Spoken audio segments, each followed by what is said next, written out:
Mr. Prime Minister.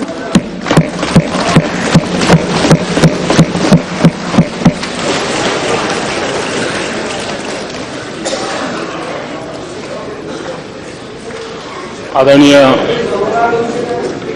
अध्यक्ष महोदया जी, मैं सबसे पहले राष्ट्रपति जी के प्रति आभार व्यक्त करना चाहता हूं। उन्होंने राष्ट्रपति अभिभाषण के माध्यम से न सिर्फ सदनों को लेकिन देश और दुनिया को भारत का गौरव, भारत की गरिमा, भारत की उत्तम विकास यात्रा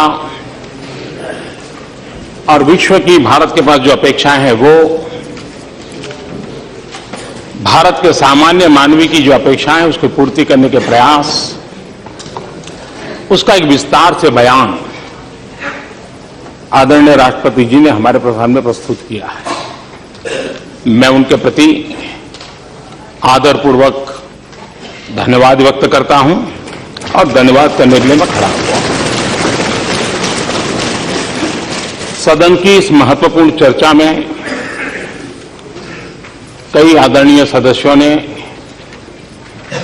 अपने अनुभव का, अपने विचारों का लाभ सदन को और देश को पहुंचाया है। आदरणीय श्री मल्लिकार्जुन जी, श्री वेंकैया नायडू जी, मीनाक्षी लेखी जी, हरसिमरत कौर जी, श्री पी नागराजन जी, श्रीमान सौगत राय, श्रीमान भर्तृहरि मेहताब जी, श्रीमान जितेंद्र रेड्डी जी, मोहम्मद सलीम जी, सुप्रिया सुले जी, मुलायम सिंह जी यादव जी, राहुल गांधी जी, अनुप्रिया पटेल जी, श्री रियो जी, श्री ओवैसी जी, कई वरिष्ठ आदरणीय महानुभावों ने अपने विचार रखे हैं। उन सभी को मैं धन्यवाद कहता हूं क्योंकि इस विचार को उन्होंने, इस चर्चा को सशक्त बनाने में, सुरेख बनाने में अपना योगदान किया है। मैं आज इस सदन में हम सभी सांसदों की तरफ से स्पीकर महोदय का भी धन्यवाद करना चाहता हूं क्योंकि राष्ट्रपति जी के भाषण में संसद की कार्यवाही किस रूप में चलनी चाहिए, कैसा होना चाहिए, उसकी अपेक्षाएं व्यक्त की गई है। और ये अच्छी बात है कि हमने अपने बड़ों की सलाह माननी चाहिए, उनसे सलाह लेनी चाहिए। और राष्ट्रपति जी हमारे संवैधानिक व्यवस्था के सबसे बड़े पद पर हैं और उनकी सलाह हमने अवश्य माननी चाहिए। और मैं स्पीकर महोदय का विशेष रूप से इसलिए आभार व्यक्त करना चाहता हूं कि पिछले कुछ समय में उन्होंने कई नए इनिशिएटिव लिए हैं। उन्होंने जो श्री योजना प्रस्तुत की है, स्पीकर्स रिसर्च इनिशिएटिव, हम सभी सांसदों को अलग अलग विषयों पर रिसर्च मटेरियल मिले, हम लोगों का प्रबोधन हो। एक अच्छा प्रकल्प आपके द्वारा चल रहा है और वो संसद को क्वालिटेटिव चेंज लाने में उपयोगी होगा। मैं इसके लिए आपका आभार व्यक्त करता हूं। मैं अध्यक्ष महोदय का इस बात के लिए भी अभिनंदन करना चाहता हूं कि उन्होंने अगले 5 और 6 मार्च को पूरे देश के इलेक्टेड विमेन मेंबर्स को, असेंबली एंड लोकसभा, उनका एक सर्वदलीय सम्मेलन की घोषणा की है, घोषणा की। और हमारे भूतपूर्व राष्ट्रपति जी समेत सभी महिला लीडर्स का उसमें मार्गदर्शन मिलने वाला है। विमेन एम्पावरमेंट की दिशा में डिसीजन मेकिंग प्रोसेस में महिलाओं की भागीदारी को सुनिश्चित करने की दिशा में आपका एक अहम कदम है और मैं मानता हूं ये हिंदुस्तान के संसदीय गतिविधि के साथ एक अच्छा कदम आपने उठाया है और सभी दलों ने सहयोग किया है। सबसे बड़ी बात है कि सभी दल के विमेन सांसद मिलकर के इसको कार्ययोजना बना रहे हैं। एक बहुत ही अच्छा माहौल इसका तैयार हुआ है, इसके लिए मैं आपका आभार व्यक्त करता हूं। उसी प्रकार से बीपीएसटी ट्रेनिंग प्रोग्राम जो नए हमारे सांसद चुनकर के आए हैं उनकी लगातार प्रशिक्षण, उसमें भी काफी अच्छा आपके द्वारा काम का ओरिएंटेशन प्रोग्राम चल रहे हैं। मैं इसके लिए भी आपका बहुत बहुत आभार व्यक्त करता हूं। राष्ट्रपति जी ने कहा है कि सदन बहस के लिए होता है। हम देख रहे हैं कि देश पिछले दिनों सदन में जो हुआ उससे बहुत पीड़ित भी है, चिंतित भी है। और जब सदन नहीं चलता है तो सत्ता पक्ष का नुकसान तो बहुत कम होता है, देश का नुकसान बहुत होता है, लेकिन सबसे ज्यादा नुकसान सांसदों का होता है, उसमें भी विपक्ष के सांसदों का होता है, क्योंकि उनको जनता की आवाज उठाने से रोका जाता है। और इसलिए संसद में कितने ही विरोधी विचार क्यों ना हो, कितने ही नाराजगी क्यों ना हो, लेकिन वो प्रकट होना ये आवश्यकता है। सदन एक ऐसा फोरम है जहां तर्क रखे जाते हैं, जहां तीखे जवाब दिए जाते हैं। एक ऐसा फोरम है जहां सरकार पर सवाल किए जाते हैं। एक ऐसा फोरम है जहां सरकार को अपना बचाव करना होता है, अपने पक्ष में सफाई देनी होती है।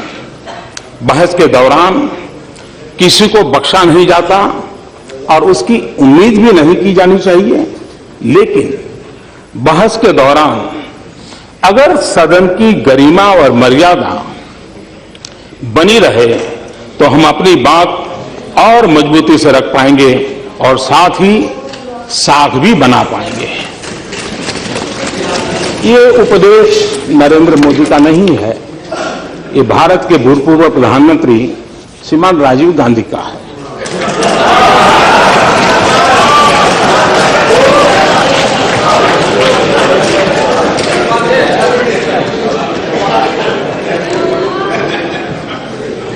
राष्ट्रपति जी की बात इसलिए महत्वपूर्ण है क्योंकि उन्होंने लंबे अरसे तक इस प्रक्रिया में भी अपने जीवन के महत्वपूर्ण वर्ष बिताए हैं और उन लोगों के साथ बिताए हैं कि जिनसे ज्यादा अपेक्षा बहुत स्वाभाविक है। मैं एक और बात कहना चाहता हूं। मैं इस सदन में मौजूद सभी दलों को अहम बिल पास कराने में मदद का न्योता देता हूं। और जब मैं इस सदन कहता हूं मतलब दोनों सदन। ये बिल लोगों के लिए है। ये बिल इसलिए जरूरी है ताकि सिस्टम से दलालों को खत्म किया जा सके।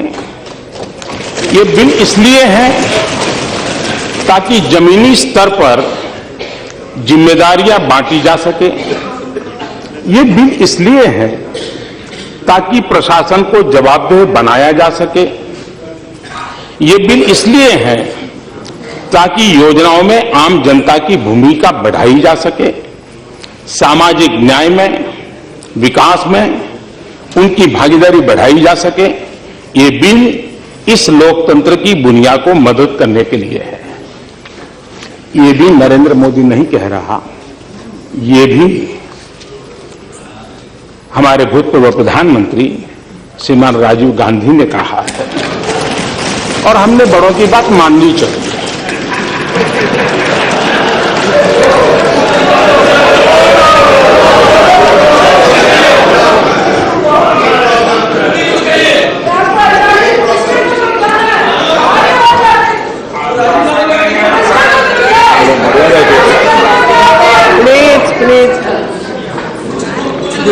करके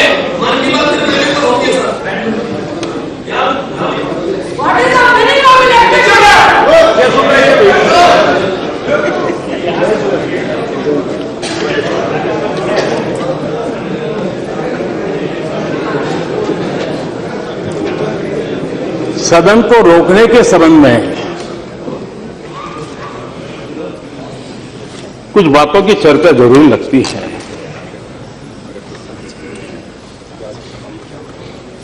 हमारे भूतपूर्व स्पीकर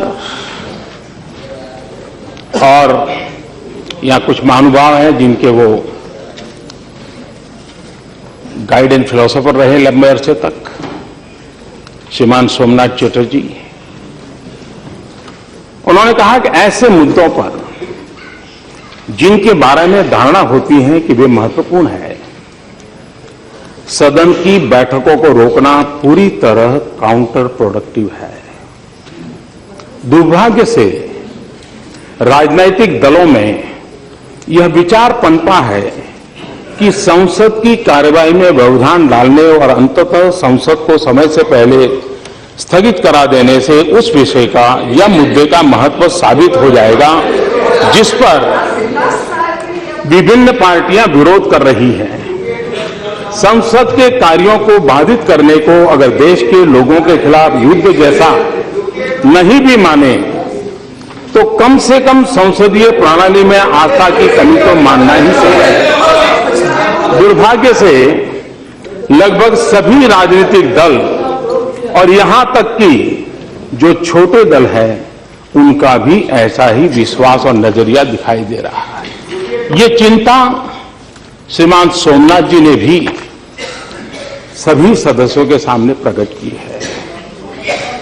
मैं एक और बात को आज कहना चाहता हूं सदन चलने के संबंध में। यहां हम संसद में जो भारत की सॉवरेनिटी अथॉरिटी है, भारत की सॉवरेन अथॉरिटी है, भारत के शासन की जिम्मेदारी लेकर आए हैं। निश्चित रूप से इस सॉवरेन बॉडी का सदस्य होने से बड़ी जिम्मेदारी और बड़ा सौभाग्य कुछ भी नहीं हो सकता, क्योंकि यह इस देश की विशाल जनसंख्या की नियति के लिए जिम्मेदार है। ये सदन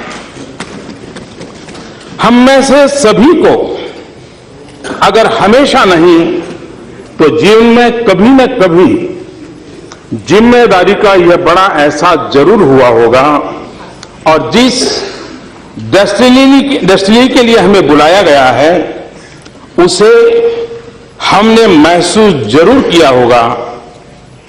हम इस योग्य है या नहीं वह अलग मामला है।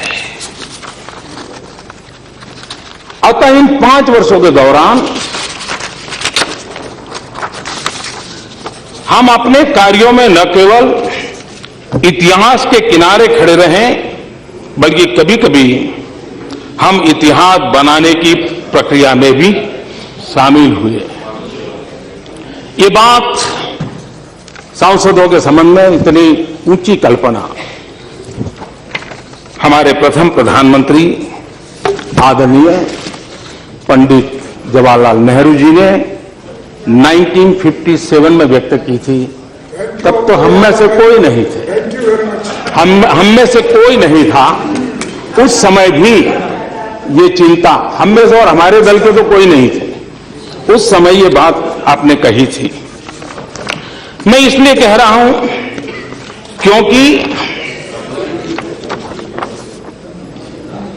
ये देश को जानना जरूरी है।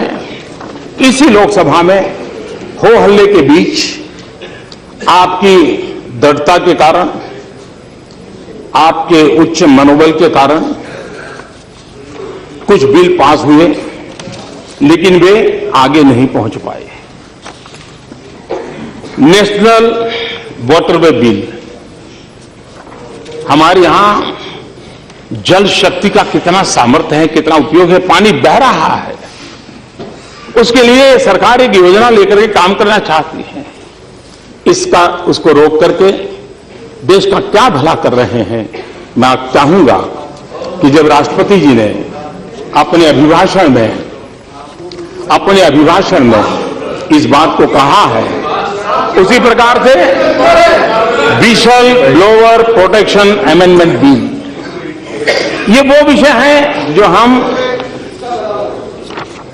सिटीजन सेंट्रिक कह सकें, हम जागरूक नागरिकों के अधिकारों की बात कह सकें, और इसलिए उसको रोकने के पीछे मुझे कोई तर्क नजर नहीं आता है। जीएसटी भी हम कल से सुन रहे हैं, ये तो हमारा है, ये तो हमारा है, ये तो हमारा है। ये भी तो आप ही का है, जीएसटी बिल आप ही का है, और उसको रोका जा रहा है। कंज्यूमर प्रोटेक्शन बिल, ये कौन कंज्यूमर है, उससे रोका गया है। इंसॉल्वेंसी एंड बैंक्रप्सी कोड, हम सोचें कि राष्ट्रपति जी हमारे संविधान के सबसे बड़े व्यक्ति हैं, उनकी सलाह हम जरूर मानेंगे। और जब मैं संसद की बात कर रहा हूं, तो मैं सभी आदरणीय सदस्यों से भी मेरे कुछ विचार रखना चाहता हूं। एक पहली बार सदन में आए हुए एक सांसद के विचार हैं, एक प्रधानमंत्री के विचार के रूप में न लिया जाए, लेकिन हो सकता है शायद ये चीजें काम आ जाए। आपकी कथनी और करनी में अंतर बहुत है। Thank you, thanks. आप मुझे बहुत प्रमाण पत्र 14 साल से मिल रहे, एक और सही।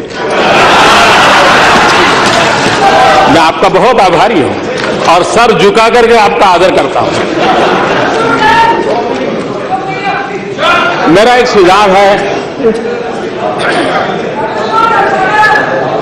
आपने 5 और 6 के तो एक अच्छा कार्यक्रम की रचना की है।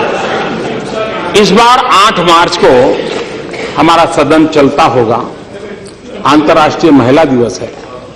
उस समय का 8 मार्च का जो एजेंडा है वही रहे, लेकिन हम तय कर सकते हैं क्या कि 8 मार्च को सिर्फ हमारे वीमेन मेंबर ही बोलेंगे।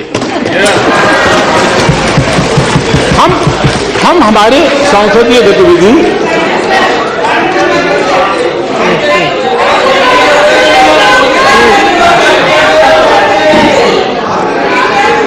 उसी प्रकार से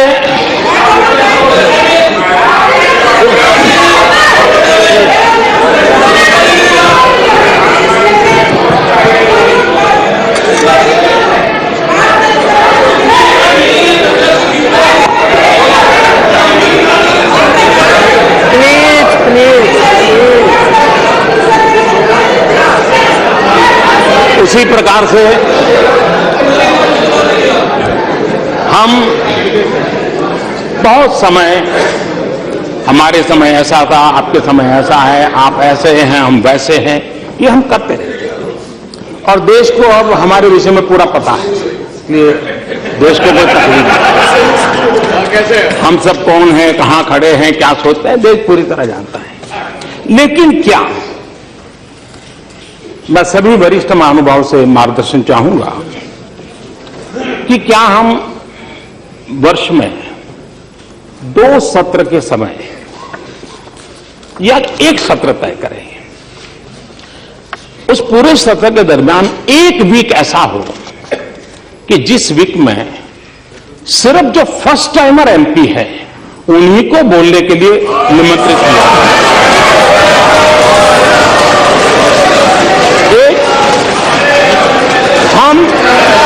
हम इसलिए नहीं कि मैं फर्स्ट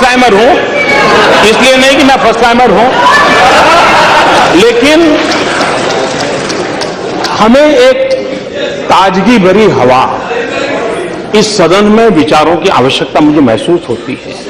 और मुझे भरोसा है, मैं जानता हूं जिस प्रकार से आपके कार्यक्रम में ये जो नए एमपी रुचि ले रहे हैं, इससे मुझे लगता है कि उनको अवसर देना चाहिए। वे देश के लिए बहुत सी चीजें नई हमारे सामने रख सकते हैं, उस पर हम कुछ कर सकते हैं। एक तीसरा मेरा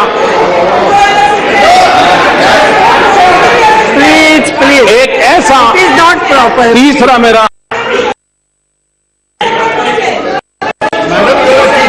फिर हमारे यहां यूनाइटेड नेशन ने अभी सस्टेनेबल डेवलपमेंट गोल सारे विश्व ने मिलकर के तय किया।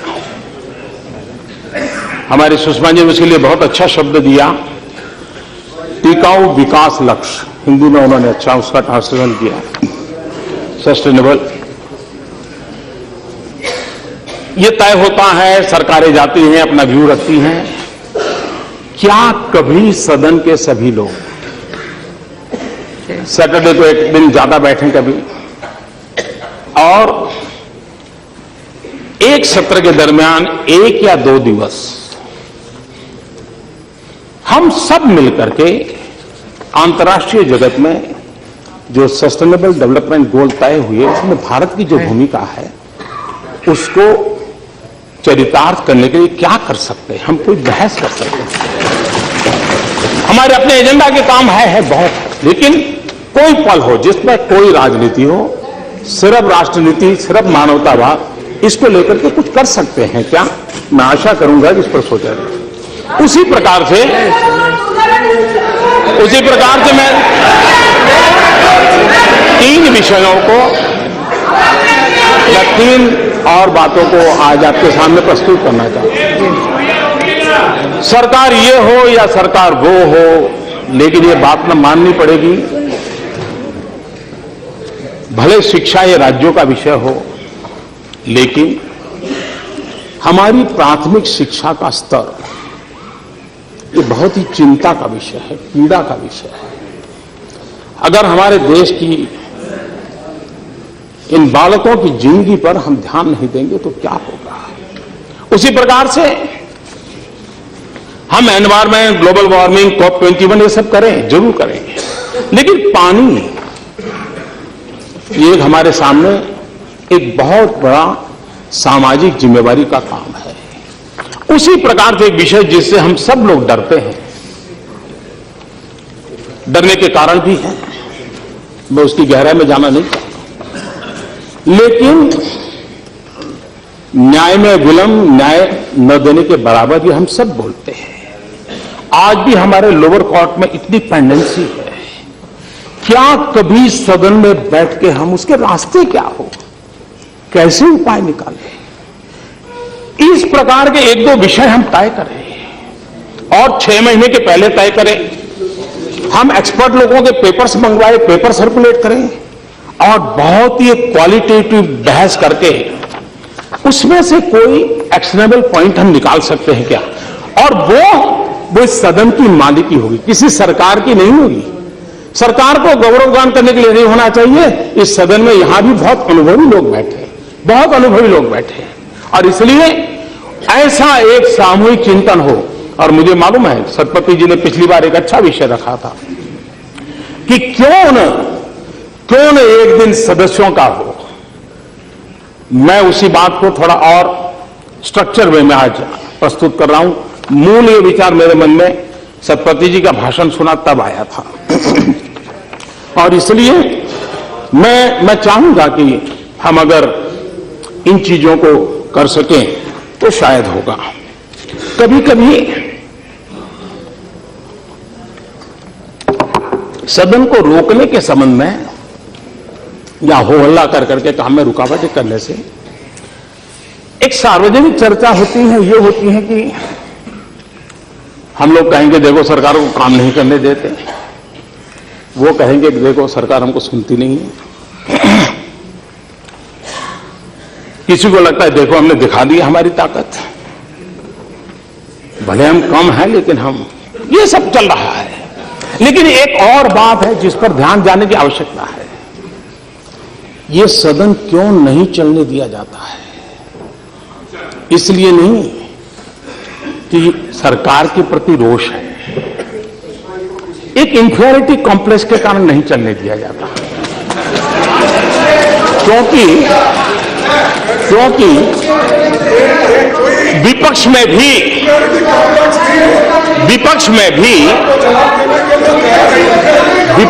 भी ऐसे होनहार सांसद है, ऐसे तेजस्वी सांसद है और मैं मानता हूं उनको सुनना, उनके विचार अपने आप में एक बहुत बड़ी एसेट है। लेकिन अगर सदन चलेगा तो उनको बोलने का अवसर मिलेगा। अगर वो बनेंगे, बोलेंगे तो बहुत उनकी जय जयकार होगी। तब हमारा क्या होगा, ये चिंता सता रही है। ये इंफ्रारिटी है कि विपक्ष के सामर्थ्यवान सांसद न बोल पाए, विपक्ष के सामर्थ्यवान सांसदों की प्रतिभा का परिचय देश को न हो। इसलिए ये सरकार को रोकने वाली बात तो अपनी जगह पे है, लेकिन विपक्ष में कोई ताकतवर बनना नहीं चाहिए, कोई होनहार दिखना नहीं चाहिए। इस इंफीरियरिटी कॉम्प्लेक्स का परिणाम है। इसलिए बहुत, अब जैसे इस बार संसद चला तो मैंने देखा कितने तेजस्वी लोग हैं हमारे पास, कितने शानदार विचार रखते हैं जी। पिछले 2 सदन में उनका कोई लाभ ही नहीं मिला। और इसलिए ये मैं समझता हूं कि बहुत आवश्यक है। और मैं देख रहा हूं बहुत स्टडी करके आते हैं। हमारे विपक्ष के भी छोटे छोटे दल के सदस्य हैं, 4 मेंबर होंगे, 3 मेंबर होंगे, और कुछ लोग मनोरंजन भी करवाते हैं।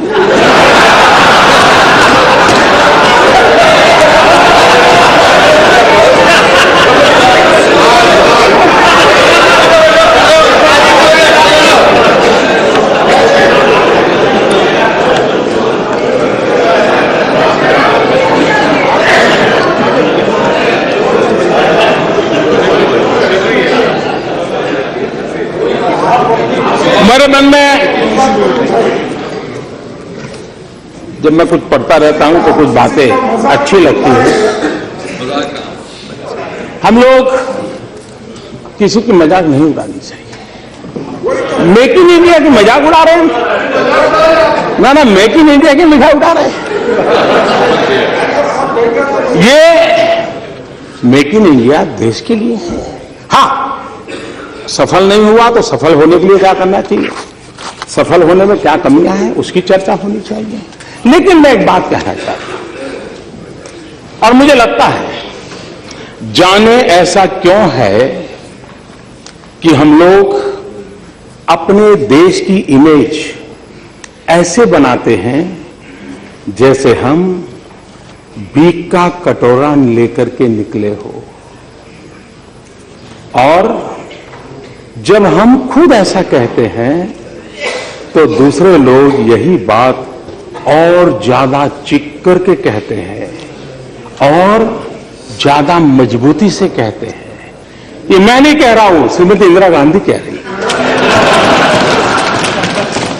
ये 1974 में इंद्रप्रस्थ कॉलेज में आपने, इंदिरा जी ने ये भाषण किया था। और इसलिए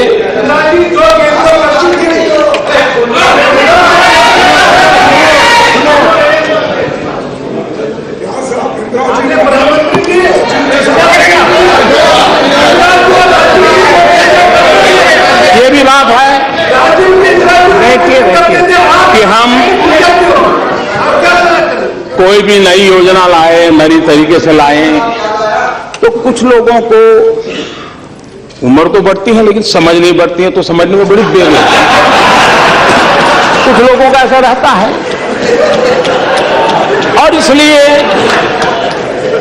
चीजें समझने में बड़ा समय जाता है। कुछ लोग तो समय बीतने के बाद भी चीजें समझ नहीं पाते, और इसलिए अच्छा लगता है विरोध करें, तो वो विरोध करना अपना तरीका ढूंढते रहते हैं।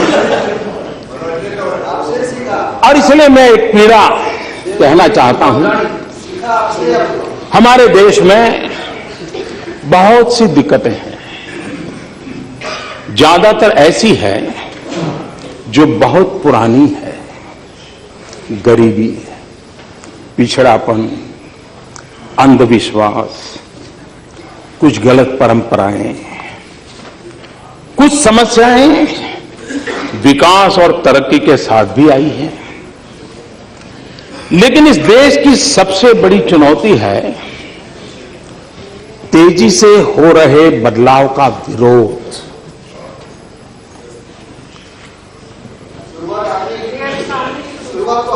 ये विरोध पढ़े लिखा तबका भी बहुत मुखर तरीके से करता है। जैसे ही कोई खास काम आगे बढ़ता है, 100 कारण बताए जाने लगते हैं कि ये काम क्यों नहीं करना चाहिए। मुझे लगता है कि एक मजबूत और ऊंची दीवार ने हम सबको चारों तरफ से घेर के रखा है। कितनी सटीक बात है। ये 1968 में इंदिरा गांधी ने कही थी।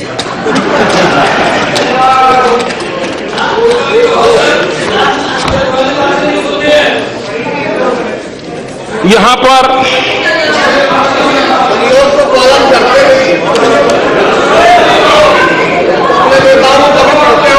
पर कोई भी बात आई तो कहा जाता है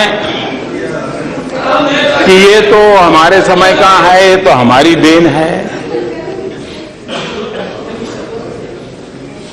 कुछ बातें ऐसी हैं जो आप ही की तो देन है। अब हमने एक अभियान चलाया स्कूलों में टॉयलेट बनाने का। अब आपकी बात सही है कि मोदी जी, अगर हमने हमारे कार्यकाल में सभी स्कूलों में टॉयलेट बना दिए होते तो तुम क्या करते? ये तो हमने नहीं बनाए, इसलिए तुमने 4 लाख बनाए। ये आप ही की तो देन है।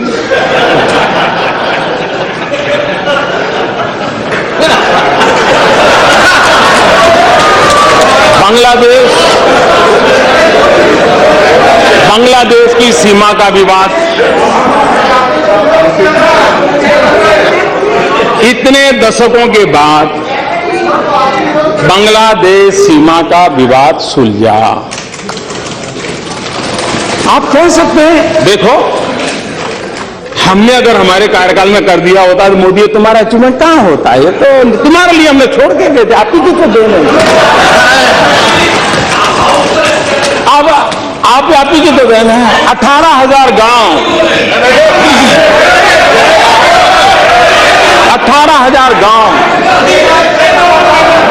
आजादी के इतने सालों बाद अंधेरे में डूबे हुए हो, और अगर हम उन गांवों में बिजली पहुंचाए तो आप गर्व से कह सकते हो कि मोदी जी ये 18,000 हमने, हमारी तो देन है, तभी तो आप कर रहे हो।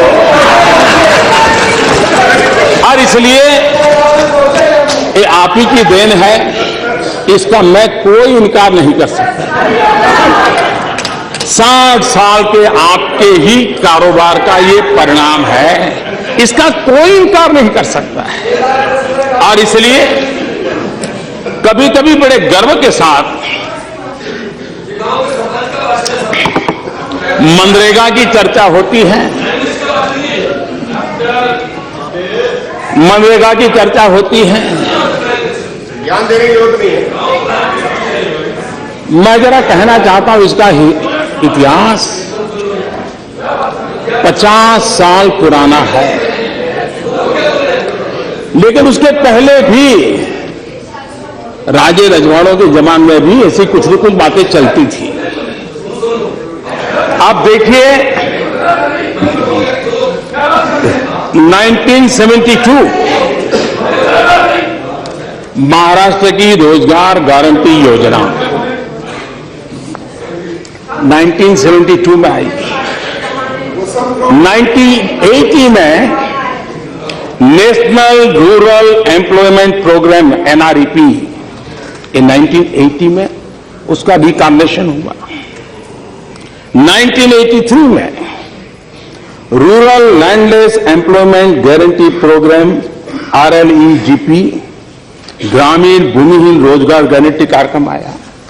ये सब इनकारनेशन होते गए, योजनाओं का पुनर्जन्म होता गया। उसके बाद 1989 में जवाहर रोजगार योजना JRY, ये मनरेगा का पिछले जन्म का नाम है। लेकिन मैं हैरान हूं, बाद में जवाहरलाल जी का नाम निकाल दिया गया और किसी और ने नहीं निकाला। उसी दल ने निकाला जो हमें कोसते रहते हैं। उसके बाद 1993 एम्प्लॉयमेंट एश्योरेंस स्कीम EAS सुनिश्चित रोजगार योजना ये आया। उसके बाद वाजपेयी जी की सरकार आई, तो उस समय इन सभी योजनाओं में से जो भी अच्छा था ले लेकर के संपूर्ण ग्रामीण रोजगार योजना SGRY ये शुरू हुआ। 2004 में फिर उसमें इनकार्नेशन हुआ। National food for work programme, काम के बदले अनाज का राष्ट्रीय कार्यक्रम आया। और उसके बाद इसने नया रूप 2006 में लिया मनरेगा। और इसलिए पहले नरेगा और फिर कुछ एक नया ज्ञान हुआ तो फिर वो मनरेगा हुआ। तो ये गरीबों की भलाई के लिए कुछ न कुछ योजनाएं लगातार चलती रही है। ये बात सही है कि आप बड़े सीना तान करके कह सकते हो कि मोदी जी चुनाव में भाषण करना अलग चीज है,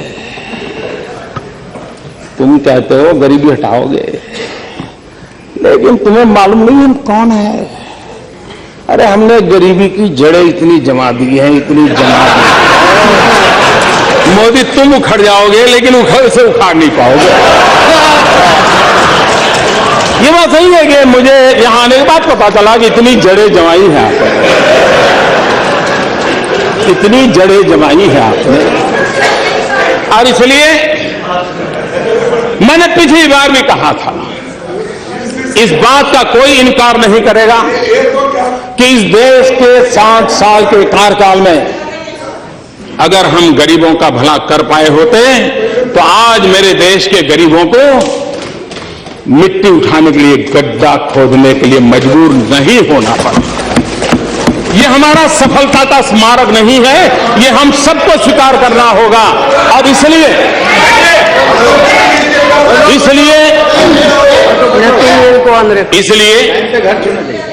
ये हमारा दायित्व भी बनता है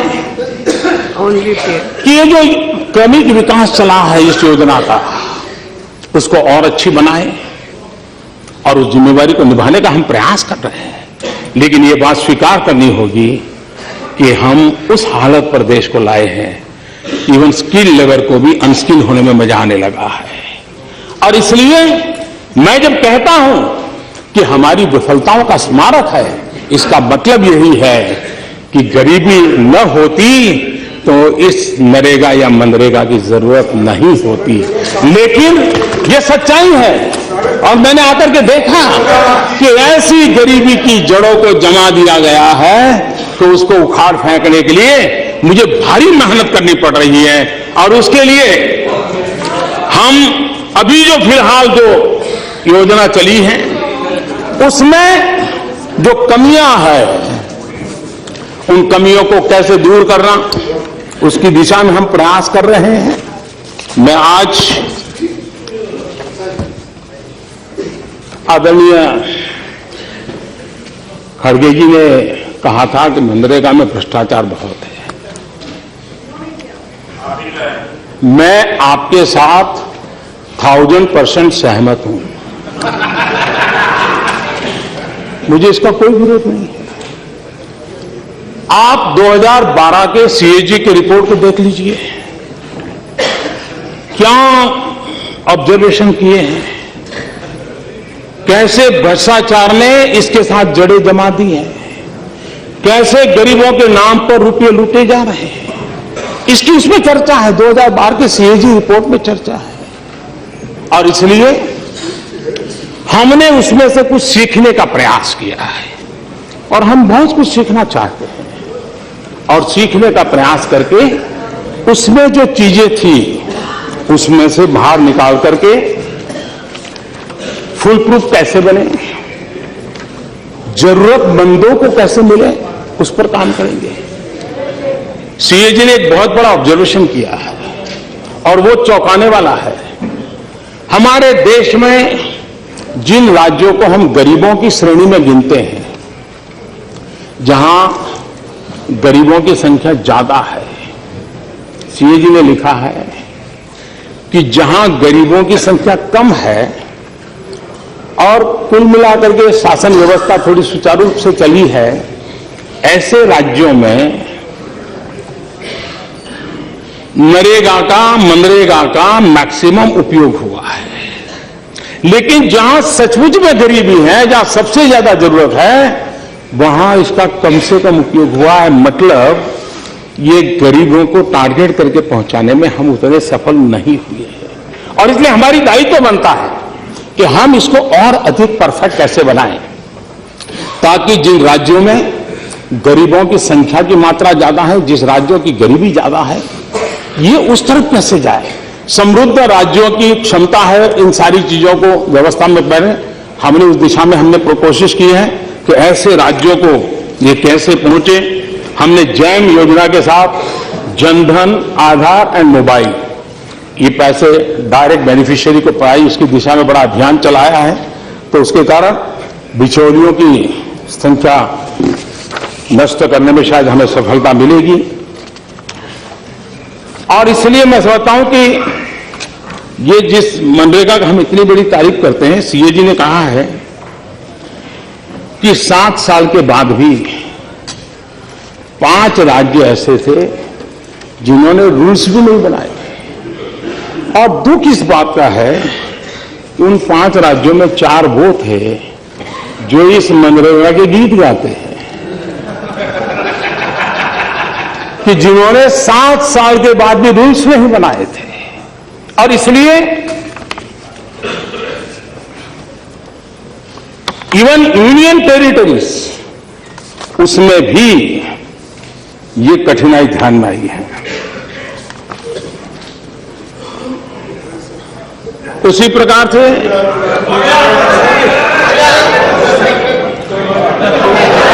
8 राज्यों में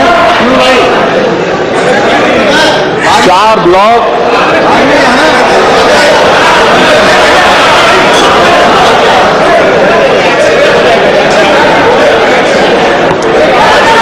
ये ऐसा मत प्लीज, नहीं, ये ठीक नहीं, प्लीज ये अच्छा नहीं, ये अच्छा नहीं।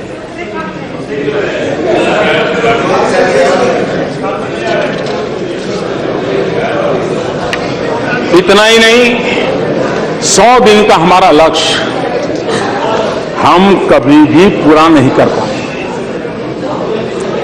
एवरेज 30 दिन 40 दिन से गाड़ी अटक जाती है। हमने जिस प्रकार का उसका नया स्ट्रक्चर बनाने का प्रयास किया है, उसमें टारगेटेड हो, अधिकतम रोजगार मिले, अधिकतम दिवस तक रोजगार मिले, बिचौलिए समाप्त हो, पाई का सही उपयोग हो और उसकी ऑडिट की व्यवस्था हो। इस दिशा में हमने भरपूर प्रयास किया है।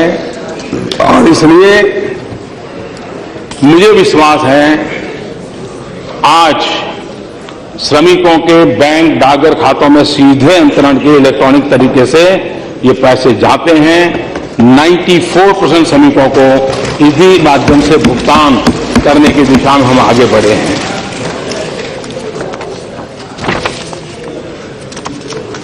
दूसरी तरफ कभी न कभी ये सदन सिर्फ इस ईर्ष्या भाव से काम करने के लिए नहीं है कि मेरे से तेरी सफेद ज्यादा, सर्स ज्यादा सफेद क्यों है। ये ईर्ष्या भाव के लिए नहीं है। मैं मानता हूं जो आलोचना हो रही है हमारी, माननीय अध्यक्षा जी, आलोचना इस बात के लिए नहीं हो रही है कि हमने कुछ गलत किया है। चिंता इस बात की है कि तुम हमसे अच्छा क्यों कर रहे हो, कैसे कर रहे हो, ये चिंता का विषय सता रहा है और इसलिए परेशानी हो रही है। जो 60 साल में नहीं कर पाए वो आप कैसे कर लेते हो, ये चिंता का विषय है। और योजनाएं कैसी होती है, लंबे अरसे तक कैसा लाभ करती है। इस देश के इंटेलेक्चुअल क्लास को भी मैं निमंत्रित करता हूं कि 2 योजनाओं का एक कंपैरेटिव स्टडी करने की जरूरत है। एक अटल जी के समय शुरू हुई प्रधानमंत्री ग्रामीण सड़क योजना, और दूसरी ये हमारी मनरेगा। आप एनालिसिस देखोगे, प्रधानमंत्री ग्राम सड़क योजना का उन राज्यों को सबसे ज्यादा लाभ मिला है जो कुल मिलाकर के गरीबी की श्रेणी में आते हैं। रोड बनता है तो रोजगार भी आता है, रोड बनता है तो सुविधा भी आती है, और उसके कारण एजुकेशन में, हेल्थ में, व्यापार में भी एक बदलाव आया है। प्रधानमंत्री ग्राम सड़क योजना में भी भारत सरकार के पैसे गए, मनरेगा में भी गए, लेकिन एसेट क्रिएशन हुआ, और इसलिए उसमें से सीख करके हम मनरेगा को भी एसेट क्रिएशन के पर बल दे रहे हैं। उसमें भी पानी पर सबसे ज्यादा हम बल दे रहे हैं, और उसका परिणाम मिलेगा ऐसा मैं मानता हूं, और हम कोशिश कर रहे हैं। हमारे मल्लिकार्जुन जी ने फूड सिक्योरिटी बिल को लेकर के, एक्ट को लेकर के, और मैंने देखा है कि गुजरात की बात आए तो बड़ा ही मजा आ जाता है, बड़ा आनंद आ जाता है, और फिर कहने को और कुछ होता नहीं तो घूम फिर करके। तो ये आपकी बैंकरप्सी है, मैं जानता हूं कि आपके पास और कुछ है नहीं, लेकिन मैं बताना चाहता हूं कि जिस राष्ट्रीय खाद्य सुरक्षा कानून के आप इतने गीत गाते हैं और हमें बार बार सुनाते हैं कि हम लाए, हम लाए, हम लाए, हम 2014 मई में आए। अध्यक्ष महोदय जी, मई 2014 तक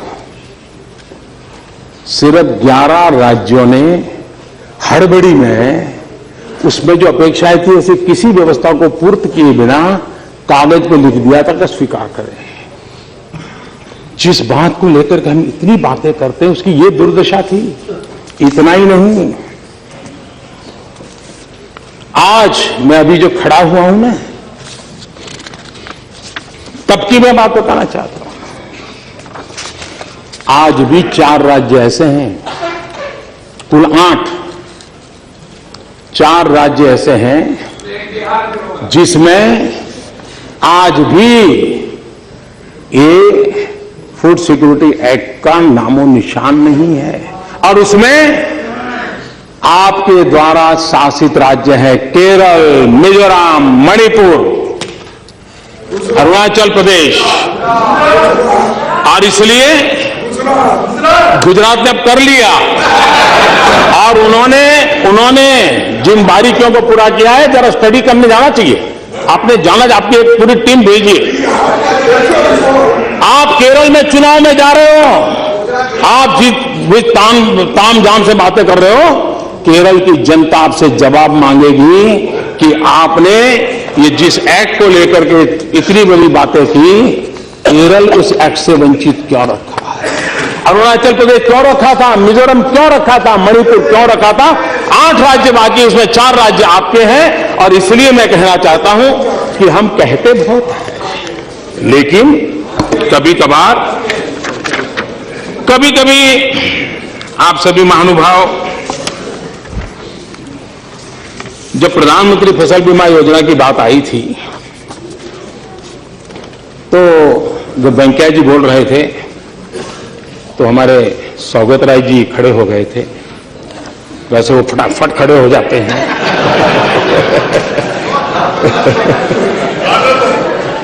और जब वो खड़े हो जाते हैं तो उनके दल वाले भी देखते क्या करेंगे बता रही है।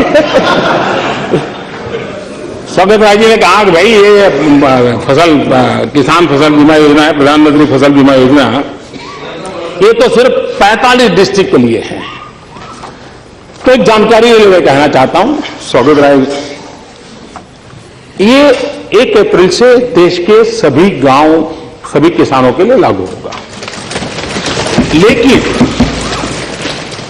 इस योजना की एक और ब्यूटी है जिसकी तरफ में आपका, और जो 45 जिलों में पायलट प्रोजेक्ट के रूप में हमने ली है। अब ये पायलट प्रोजेक्ट इसलिए है क्योंकि इसमें सफलता मिले ना मिले, लोगों को पसंद आए ना, 50 विषय होते हैं, हमने ये कहा है कि प्रधानमंत्री फसल बीमा योजना के साथ कोई 2 चीजें और इंश्योरेंस में आप जोड़ सकते हैं क्या, और उसके लिए हमने किसानों को एक प्रायोगिक रूप में देने का तय किया। एक, प्रधानमंत्री जीवन ज्योति योजना, जीवन ज्योति बीमा योजना। दूसरी, प्रधानमंत्री सुरक्षा बीमा योजना। तीसरी, छात्र सुरक्षा योजना। चौथी, घर अग्नि दुर्घटना बीमा योजना। पांचवी, कृषि संयंत्र पंप सेट बीमा योजना। छठवीं, ट्रैक्टर बीमा योजना। और सातवीं, मोटर बाइक बीमा योजना। ये किसान के साथ जुड़ी हुई 7 चीजें हैं। अगर वो फसल बीमा के साथ क्या उसको सूट करता है इसमें कोई 2 चीज लेना, तो कम प्रीमियम में उसको एक अतिरिक्त बेनिफिट मिल जाए, तो उसके पंप खराब हो जाते हैं। इसलिए प्रायोगिक रूप से इंश्योरेंस कंपनियों को जरूर दिक्कत हो रही है, लेकिन मैंने बड़ा आग्रह किया है। एक प्रयोग है, मैं सांसदों से भी आग्रह करूंगा कि इस पर वो जरा तराश है, अगर ठीक लगे तो आगे बढ़ाएंगे, नहीं लगा तो छोड़ देंगे। लेकिन इस तर्थ में था 45 डिस्ट्रिक्ट वाला ट्रायल, वो प्रधानमंत्री फसल बीमा योजना से वो नहीं था। कभी कभी कहा जाता है कि ये तो हमारा था, ये तो मैं कैसे कह सकता हूं, रेल मैंने शुरू की। आप कह सकते हैं, आप तो कुछ भी कह सकते हैं, हम में वो हिम्मत नहीं है।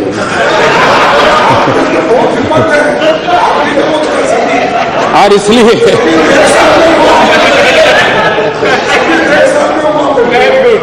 यूपीए के 10 साल रेलवे, सुरेश जी हूं,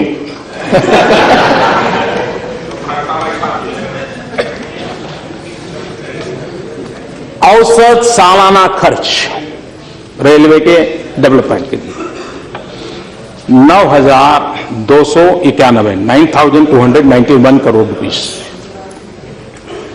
हमारे इस 2 साल में 32,587 crore rupees.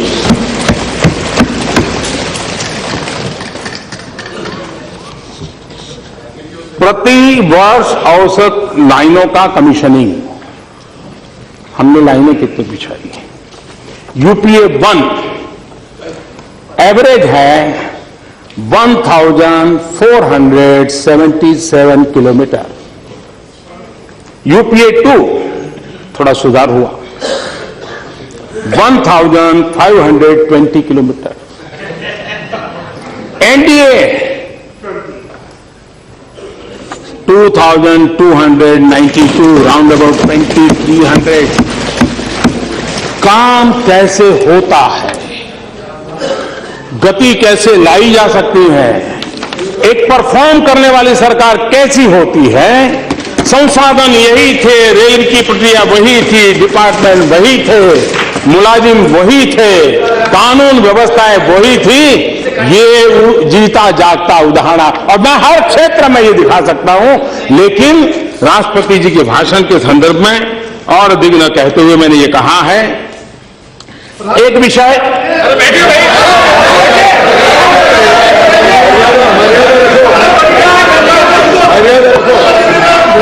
Madam speaker, you have to name him, what is this?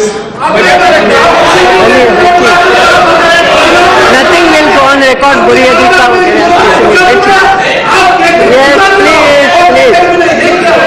बुरिया जी मत बोलिए ज्यादा, मैं तो यहाँ बैठी हूँ आपके क्षेत्र की।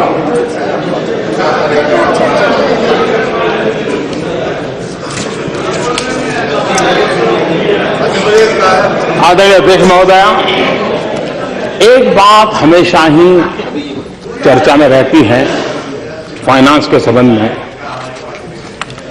वो ये रहती है कि राज्यों को पैसा कम कर दिया, दिखना किया, फलाना किया। एक ऐसी पवित्र जगह है कि मुझे देश के सामने चीजें रखना बहुत जरूरी लगता है। 14वें वित्त आयोग की अनुशंसा के बाद 2015-16 से राज्यों को 2014-15 की तुलना में केंद्र से अधिक वित्तीय संसाधन दिए जा रहे हैं। राज्यों को वित्तीय संसाधन 3 मुख्य हेडिंग के अंतर्गत दिए जाते हैं। केंद्रीय करों में राज्य का सरकार का हिस्सा, नॉन प्लान ग्रांट्स एवं राज्यों के प्लान के लिए केंद्र की सहायता। केंद्र से राज्य सरकारों को वर्ष 2014-15 में कुल 6,78,819 करोड़ रुपए की राशि दी गई थी। रिवाइज्ड एस्टीमेट 2015-16 के अनुसार राज्यों को 8,20,133 करोड़ रुपए की राशि दी गई। 2015-16 की राशि 2014-15 की राशि से 1,41,314 करोड़ रुपए 1,41,314 करोड़ रुपए ज्यादा है। इन तीनों हेडिंग के अंतर्गत मिल रही राशि पिछले वर्ष की तुलना में 20.8% ज्यादा है। और इसलिए ये जो बिना कारण हकीकतों को न कहते हुए बिना कारण चीजें चलाने की जो कोशिश हो रही है, मैं समझता हूं कि उसको जरा समझने की आवश्यकता है। की बात चाहते हैं। उसी प्रकार से हमारा देश लोकतंत्र से विश्वास करने वाला देश रहा है, लोकतंत्र के लिए प्रतिबद्ध देश रहा है। लेकिन हम जानते हैं इस देश में सार्वजनिक जीवन में हम सब लोग आंसरेबल हैं। कोई भी व्यक्ति हमें सवाल पूछ सकता है, पूछने का उसका हक है। लेकिन कुछ है जो जवाबदेह नहीं है, न ही कोई उनको पूछने की हिम्मत करता है, न ही उनको कुछ कहने की किसी की ताकत है। और जो करने जाते हैं उनका क्या हाल होता है वो मैंने देख चुका हूं। लेकिन मैं घटना का सिर्फ जिक्र करना चाहता हूं, अर्थ आप लोग लगाइए। रशिया के राष्ट्र प्रमुख श्रीमान क्रुश्चेव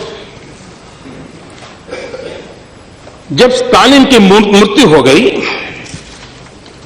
वो उनके साथी थे, तो स्टालिन की मृत्यु के बाद ये जहां जाते थे क्रुश्चेव स्टालिन की बड़ी आलोचना करते थे, बहुत ही कठोर शब्दों में निंदा करते थे, कुछ भी कहते थे। और ये हर जगह पे वो करते थे। तो एक बार एक सभागृह में क्रुश्चेव अपनी बात बता रहे थे और स्टालिन को उन्होंने जम करके अपना ही पूर्व के नेता को उनकी मृत्यु के बाद बहुत कोसा। एक नौजवान खड़ा हो गया पीछे से, उसने कहा मिस्टर क्रुश्चेव मैं आपसे सवाल पूछना चाहता हूं। बोले आप स्टालिन को इतनी गालियां दे रहे हो, इतना बदनाम कर रहे हो, उसके लिए जब वो जिंदा थे आप उनके साथ काम करते थे, तब आपने क्या किया? ये जो हालत पैदा हुई आपने क्या किया? सारे सभागृह में सन्नाटा छा गया। जब सभागृह में सन्नाटा छा गया और कुछ पल के बाद क्रुश्चेव ने कहा जिसने सवाल खड़ा किया है वो जरा खड़े हो जाओ। वो खड़े हो गए। उन्होंने कहा तुम्हें जवाब मिल गया? तुम जो आज कर पा रहे हो स्टालिन के जमाने में मैं चाहता था लेकिन नहीं कर पाता था। और इसलिए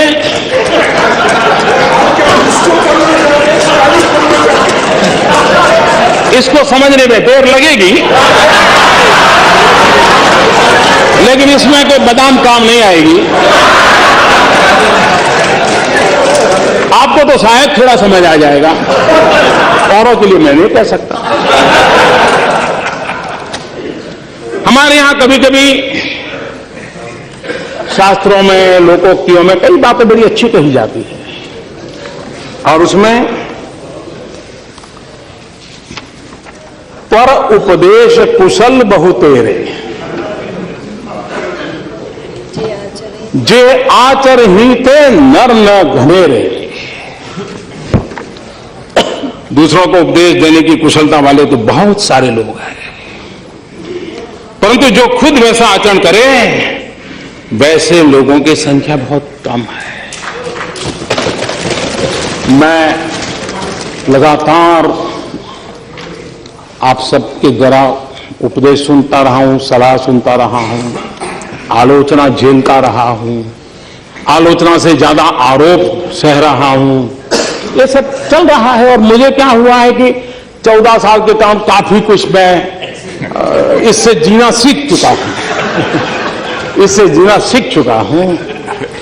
लेकिन ये देश उस बात को कभी नहीं भुला सकता है। अध्यक्ष महोदय, 27 सितंबर 2013 हमारे देश के सम्मानीय प्रधानमंत्री डॉक्टर मनमोहन सिंह जी अमेरिका में थे। अमेरिका के राष्ट्रपति के साथ उनका बायलैटरल टॉक होना था। देश के सम्मानीय नेता थे। हिंदुस्तान की कैबिनेट जिसमें फारूक अब्दुल्ला साहब बैठते थे, एंटनी साहब बैठते थे, शरद पवार साहब बैठते थे, इस देश के गणमान्य वरिष्ठ अनुभवी नेता बैठते थे। उस कैबिनेट ने जो निर्णय किया, उस निर्णय को 27 सितंबर 2013 पत्रकार परिषद में फाड़ दिया गया था। ऑर्डिनेंस को फाड़ दिया गया था। अपनों से बड़ों का मान, सम्मान, आदर मैं बहुत आदरणीय अध्यक्ष महोदया, मुलायम सिंह और हम दो छोर पे खड़े नेता है। मेरी एक बात को वो नहीं स्वीकार सकते, मैं उनकी एक बात को नहीं स्वीकार सकता, एक्सेप्ट लोहिया जी के विचार, क्योंकि मैं ऐसी जगह पे पैदा हूं, मुझे लोहिया जी पसंद आना बहुत स्वाभाविक था। लेकिन मुलायम सिंह जी ने जनता को वादे करते हुए अपना एक पर्चा निकाला हुआ था कि हम बिहार के, उत्तर प्रदेश के लिए ये करेंगे, ये करेंगे। मुलायम सिंह जी हमें पसंद हो या न हो, लेकिन बहुत बड़े वरिष्ठ नेता हैं। सार्वजनिक सभा में मुलायम सिंह के विचारों को फाड़ दिया जाए और फिर मुझे बार बार याद आता है, पर उपदेश कुशल बहु तेरे, जे आचार हिते नर न घनेरे। आदरणीय अध्यक्ष महोदय जी, देश लोकतंत्र में आगे बढ़ने के लिए जितना हमारे सामने एक आवश्यकता मुझे लगती है, मैं अभी जो बात करने जा रहा हूं शायद हम सबको पसंद आएगी। मैं छोटा था तो मैं जिस गांव में बड़ा हुआ, हमारे यहां एक एमएलए थे, वो कभी हारते ही नहीं थे, हम हमेशा जीतते थे। लेकिन वो जाते थे ट्रेन में तो हम भी कोशिश करते उनको चाय पिलाएं, क्योंकि वरना कोई मुसीबत आ जाए रेलवे में तो हम उनको संभालते थे। तो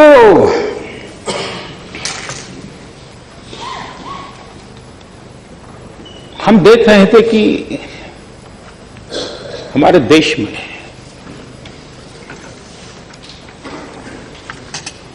उनसे कभी मैंने एक बार शब्द सुना, एलएक्यू। अब हमें एलएक्यू क्या होता है समझ नहीं था, लेकिन जब आगे दिन बीतते गए तो पता चला वो एलएक्यू वाला वो था। मैं देख रहा था कोई एलएक्यू आ जाए तो पूरी गवर्नमेंट मशीनरी कांप जाती थी, नीचे से ऊपर तक अफसर परेशान रहते, क्योंकि असेंबली में या संसद में सवाल आ गया। एक घबराहट का माहौल था। सदन में भी कभी किसी सब्जेक्ट की डिबेट होती थी तो अफसरों को चिंता रहती थी, पता नहीं क्या होगा। हमारे लोकतंत्र में और संसदीय कार्रवाई को हम कहां ले गए कि आज न हमारे सांसदों के सवालों से प्रशासन के किसी भी अफसर को पसीना आता हो, चिंता नहीं होती। हमने हमारी इस कार्यवाही को कहां ले गए कि हमारे अफसरों को कोई डर नहीं रहा है। ये सवाल इस सरकार का उस सरकार का नहीं है। कालक्रम से ये डिटोरिएशन हुआ है। जब संसद के अंदर भले ही प्रतिपक्ष का एक ही अकेला संसद क्यों न हो, उसके दल का और कोई भी सदस्य न हो, लेकिन सरकारी मुलाजिमों के लिए, गवर्नमेंट मशीनरी के लिए वो प्रधानमंत्री से कम नहीं हो सकता है।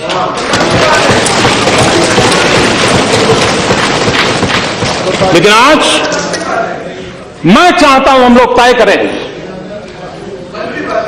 तू मैं हम करेंगे। आप मुझे कोसेंगे, मैं आपको कोसूंगा, और अफसर ताली बजाते हैं, मजा लेते हैं।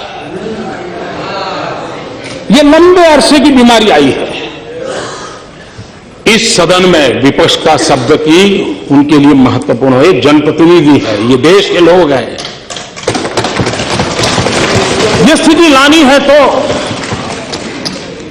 ये हम तू मैंने करके जो स्कोरिंग करते हैं, मीडिया में छा जाते हैं, हमको लगता है हमने बहुत कुछ कर लिया, लेकिन अफसरशाही की अकाउंटेबिलिटी खत्म होती जा रही है। लोकतंत्र में हम लोग तो हर 5 साल जनता को हिसाब देंगे, आएंगे नहीं आएंगे चलता रहेगा, लेकिन उनका हिसाब लेने के लिए यही एक जगह है। और इसलिए हमारी संसदीय कार्य प्रणाली में हम सभी को, सभी सदस्यों को, एक क्यों न हो, वो प्रधानमंत्री से कम नहीं है। और इसलिए ये आवश्यक है कि हमारी एग्जीक्यूटिव की अकाउंटेबिलिटी कैसे हम बढ़ाएं। ये जब तक हम मिलकर के नहीं करेंगे, ये अकाउंटेबिलिटी संभव नहीं होगी। और तब एक सरकार को गालियां पड़ेगी, दूसरी सरकार आएगी, उनकी मजा लेना बंद नहीं होगा। हमारे सामने एक चुनौती है, मैं मानता हूं, और इस चुनौती को हमने पूरा करने की दिशा में सामूहिक प्रयास करना पड़ेगा। इसमें आपको भी ये भुगतना पड़ा है। मैं तो लंबे समय तक इस काम को करके आया हूं, तो मुझे मालूम है, मैं किसी का दोष नहीं देता हूं, लेकिन ये हम अखबार में क्या छपेगा उसकी चिंता में, तू मैं लगे रहते हैं। उसके कारण लाखों मुलाजिम है, लाखों, अरबों खरबों रुपए का तनख्वाह जा रहा है। योजनाओं की कमी नहीं है, न आपके समय कमी थी, न मेरे समय कमी है। सवाल यह है कि हम अकाउंटेबिलिटी को कैसे लाए। इस सदन में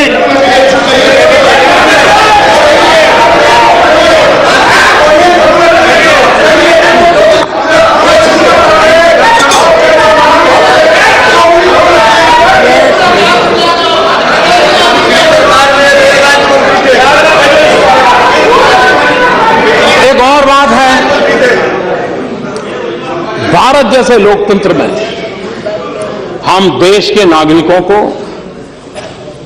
अफसरशाही के भरोसे नहीं छोड़ सकते। हमें हमारे 125 करोड़ देशवासियों पर भरोसा करना होगा, उस पर हमें विश्वास करना होगा। और एक बार अगर हम 125 करोड़ देशवासियों पर विश्वास करके चलेंगे, मुझे विश्वास है कि ये देश का नागरिक हमसे कोई बहुत नहीं मांग रहा है, वो हमारे साथ चलने के लिए तैयार है। हमने उस दिशा में कुछ प्रयास किए, वो बहुत बड़े हैं ऐसा मेरा दावा नहीं है, लेकिन इस दिशा में जाना है। हमने छोटे मुलाजिमों के लिए इंटरव्यू क्यों बंद किया? इसलिए कि हमें उस नागरिक पर भरोसा करना सीखना है। हमने नागरिकों को, बेचारों को जेरोक्स के जमाने में भी गैजेटेड ऑफिसर के पास सिग्नेचर लेने जाना, और कभी एमपी एमएलए के घर के पास कतार लगा के खड़ा रहना पड़ता था, और एमपी एमएलए उसका चेहरा भी नहीं देखता था। एक छोटा सा लड़का होता था, सब पे मार मार करके दे रहा था। हमारे उस 10वीं 12वीं क्लास के बच्चे पर तो भरोसा था, लेकिन उस नागरिक पर हमारा भरोसा नहीं था। हमने उसको नष्ट कर दिया, क्योंकि नागरिक पर भरोसा होना चाहिए। जब फाइनल जॉब लेगा, आएगा, अपने दिखाएगा। अभी हमने बजट में बहुत बड़ी अहम बात रखी है कि 2 करोड़ रुपए तक हम कुछ नहीं पूछेंगे, आप जो चाहो हम दे दो, हम ले लेंगे। विश्वास बढ़ाने का माहौल बढ़ाना है। ऐसे कोई नए सुझाव है तो आप जरूर दीजिए। मैं चाहूंगा कि सरकार आदत डाले, ये सरकार को भी कर सुधरना चाहिए, इस सरकार में भी सुधार आने चाहिए और आपकी मदद के बिना नहीं आएंगे जी। आपकी मदद चाहिए मुझे, आप लोगों का साथ चाहिए, आपके अनुभव का मुझे लाभ चाहिए। मैं नया हूं, आप अनुभवी लोग हैं, आइए कंधे से कंधा मिलाकर के हम चलें और कुछ अच्छा काम कर करके देश के लिए दे करके जाएं। सरकारें आएगी जाएगी, लोग आएंगे जाएंगे, बिगड़ती बनती बात चलेगी कि देश अजरा अमर है, देश रहने वाला है और देश की पूर्ति के लिए हम लोग काम करें। इसी एक अपेक्षा के साथ फिर एक बार राष्ट्रपति जी को आदरपूर्वक मैं अभिनंदन करता हूं, उनका धन्यवाद करता हूं। बहुत बहुत धन्यवाद।